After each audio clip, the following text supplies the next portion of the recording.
Banking institutions are something we need to trust. In them, we invest our money and with it our plans and dreams for our future. But the reputations of Australia's big banks have somewhat soured in the past few years, to the point where a royal commission was deemed necessary to determine if any of Australia's financial institutions are guilty of misconduct. Investigations began in March 2018, and already some pretty damning and pretty scary discoveries have been made. The institutions under the microscope are Australia's big four banks: the Commonwealth Bank, Westpac, ANZ and National Australia Bank, or NAB. A number of smaller private institutions are also being assessed. One of the biggest issues to come out of this in regard to the big banks is in the area of financial services. Say you receive an inheritance, win the lottery, or maybe you're just really good at saving your pennies. And you decide you want to invest, but you don't know anything about investing. What do? Many would choose to take their money to a financial advisor and ask them to guide you through the process of investing. It's a really common practice, and I'm not at all saying that all financial advisors are bad, but some really can be. Have you ever heard of vertical integration?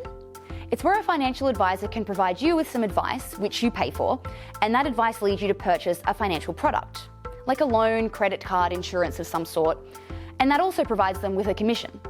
Again, this isn't necessarily bad. It can actually be a really handy tool because combining advice and a product purchase can save you money in the long run if you actually need the financial product. But the Australian Securities and Investment Commission found that advisors were not providing advice that was in the interest of its customers 75% of the time, due to numerous conflicts of interest between financial advisors and financial product companies or producers. Like if the bank was selling financial products and a financial advisor from that bank always sold those instead of a product by a separate third party that was completely unaffiliated but better suited to the customer's situation. Or if they recommended that a customer change products even if it would have no benefit to the customer, but it would benefit the advisor. The Commission also found some severe issues in the exploitation and financial exclusion of Aboriginal and Torres Strait Islander peoples with low financial knowledge or skills through something called gratuitous concurrence. It's when you're on the phone with someone who's trying to sell you insurance and you're kind of listening along, half agreeing, going, okay. And at some point the seller asks them for your bank details. When you say you don't want to sign up to anything or pay anything, they tell you, don't worry, there's no upfront payment today, so just provide the bank details and we'll go from there. But often people are finding that once they've provided those details, they're signed up to policies that they never really agreed to and never really wanted.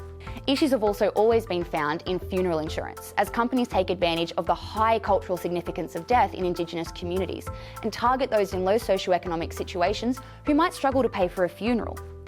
Only thing is that these insurance schemes have high premiums and low payouts. The Royal Banking Commission is really just getting started, and although not everything will apply to you now, it probably will at some point. The impact that banking corruption has had on people in Australia, be it losing their life savings, getting into a loan they can't ultimately pay off, or entering into insurance schemes that don't actually protect you, has been absolutely devastating. And the resulting legal actions and policies that will result from this commission will affect us the most. We'll have more on this developing story in the future, and if you have anything that's particularly worrying you about the Commission, let us know. We're keeping an eye on it.